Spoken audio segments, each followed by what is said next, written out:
Olá, irei falar um pouco sobre o que são os lipídios. Bem, os lipídios são moléculas orgânicas formadas a partir de ácidos graxos e álcool que desempenham importantes funções no organismo dos seres vivos. Essas moléculas orgânicas são formadas a partir de associação entre ácidos graxos e álcool.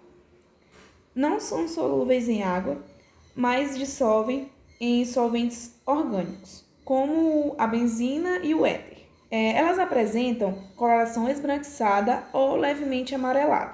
Os lipídios são classificados como simples, compostos e derivados. Os lipídios simples são compostos por hidrólise total e dão origem somente a ácidos graxos e álcools. Já os lipídios compostos são aqueles que contêm outros grupos de moléculas, além do ácido graxos e dos álcools. Os lipídios possuem diversas funções importantes na veterinária. Eles são um grupo heterogêneo de compostos mais relacionados por suas propriedades físicas do que por suas propriedades químicas. Entre as principais funções do lipídio no organismo estão as seguintes: constituir a estrutura das membranas biológicas, com os fosfolipídios e colesterol. Manter reservas de energia, como os triglicerídeos.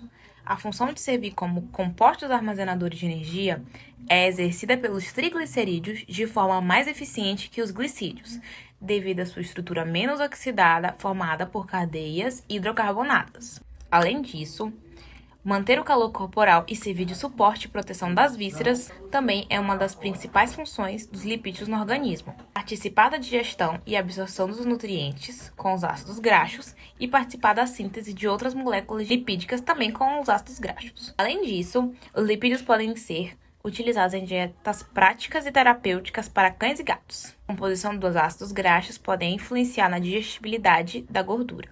E falar agora um pouco sobre a importância dos lipídios para o organismo do animal, né? Diante de algumas coisas que já foram faladas, ele fala agora alguns alimentos com teor de lipídios para os nossos animais.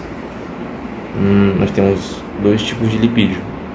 Os lipídios que são insaturados, que são os essenciais para o nosso corpo, e nós temos os lipídios saturados ou são os dois tipos de gordura que são extremamente perigosos para nossos animais, porque eles não são insaturados, o nosso corpo não consegue decantar eles. No alimento do animal, nós temos os benéficos, os lipídios benéficos. Nós temos azeite de oliva, que é muito utilizado. Nós temos a ração até 90% natural.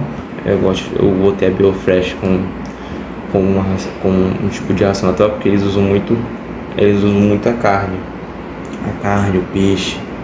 Aí são alimentos confiáveis. Se você manter uma conservação boa, ele consegue manter um ritmo de animal, e o animal não precisa comer várias vezes.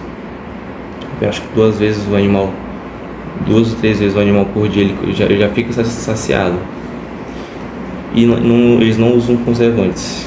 E nós temos os alimentos com teor de lipídios maléficos, são alimentos com conservante.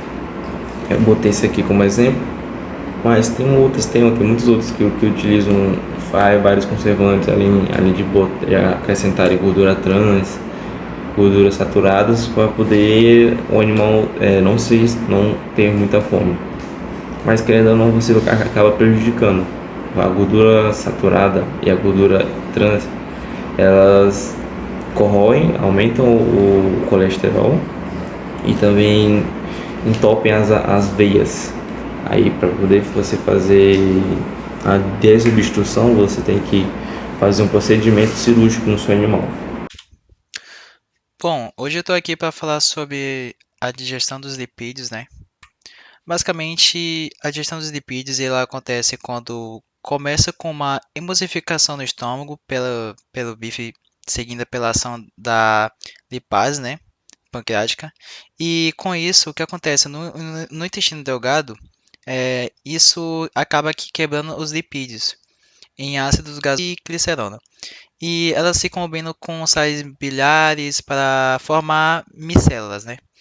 E essas micelas vão ser absorvidas pelas células intestinais, né?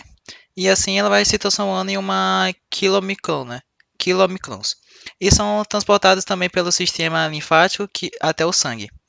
E com isso, os lipídios são usados ou armazenados, né? Com isso, a digestão dos lipídios ou gordura ocorre em várias etapas nos sistemas. Aqui vocês podem ver que eu coloquei vários exemplos, que são a emulsificação, a digestão enzimática, a absorção e a formação de micelas e a absorção do sistema linfático. Basicamente, a emulsificação vão ser, os lipídios são inicialmente emulsificados no estômago, né? Como já está escrito, a digestão enzimática no intestino delgado. Ele vai permitir com que as enzimas pancreáticas, como a lipase pancreática, acessem as gotículas de gordura. A absorção ela vai fazer com que os ácidos graxo e glicerol, resultantes da digestão, são absorvidos pelo epitélio intestinal, né? Assim fazendo o transporte das células intestinais. E a formação de micelas, que basicamente elas vão combinar com o colesterol, assim fazendo com que a proteína ela forme micelas, que são partículas solúveis em água que são transportadas em lipídio através da camada. E por último, a quinta absorção, que é o sistema linfático, que elas vão ser absorvidas pelas células intestinais e logo em seguida elas vão fazer aquela liberação dos lipídios para o sistema linfático, onde elas vão ser transportadas pelas correntes sanguíneas. Comentando brevemente sobre a absorção de lipídios no intestino, que depende da formação de micelas para que assim seja facilitada a sua captura pelas células intestinais, a bile, que é produzida pelo fígado e pelo pâncreas, ela impulsiona as gorduras e enzimas pancreáticas para que assim seja realizada a digestão, já que fosfolipídios são absorvidos no intestino delgado. Já a origem dos ácidos graxos no intestino, ela envolve principalmente a glicose sanguínea, onde esses ácidos são posteriormente usados em triglicerídeos ou armazenados. Além disso, os ácidos também podem ser absorvidos no intestino, tornando assim sua origem uma combinação de glicose sanguínea e ingestão alimentar. Já a formação de lipoproteínas ocorre quando lipídios, como por exemplo triglicerídeos e colesterol, se juntam a proteínas, chamadas de apoproteínas, criando assim estruturas mais estáveis. Cada tipo de lipoproteína possui sua apoproteína específica. As lipoproteínas elas variam em composição e função, como por exemplo os quilomicrons, que transportam triglicerídeos do intestino, enquanto as LDL carregam colesterol do fígado para as células. Como comentado agora há pouco, as lipoproteínas elas têm diferentes tipos, como por exemplo VLDL e HDL, que têm funções específicas nos transportes dos lipídios. E como que essas lipoproteínas elas circulam? Após sua formação, essas lipoproteínas entram na corrente sanguínea, desempenhando papéis específicos, como por exemplo os quilomicrons, eles transportam triglicerídeos, seguindo do intestino para a circulação. A VLDL, como comentado anteriormente, elas levam os triglicerídeos produzidos pelo fígado para os tecidos do corpo. LDL transportam colesterol do fígado para as células e onde níveis elevados podem contribuir para a aterosclerose. O HDL ele atua como um colesterol bom, entre aspas, coletando o excesso de colesterol nas células e artérias e devolvendo-os para o fígado para... Eu vou falar sobre os lipídios e a sua utilização no úbere. O úbere ele é o órgão que é responsável pela produção do leite, né? E 50% da gordura que está presente no leite é produzida nas glândulas mamárias. E a gordura do leite é constituída basicamente por acetato e butirato. Mas esses dois são produzidos no rumen. Então, a alimentação do ruminante influencia diretamente na quantidade de gordura que vai estar presente no leite. E o aumento do ácido graxo de cadeia longa pode influenciar na secreção láctea e também pode inibir a produção dos ácidos graxos de cadeia pequena no úbere.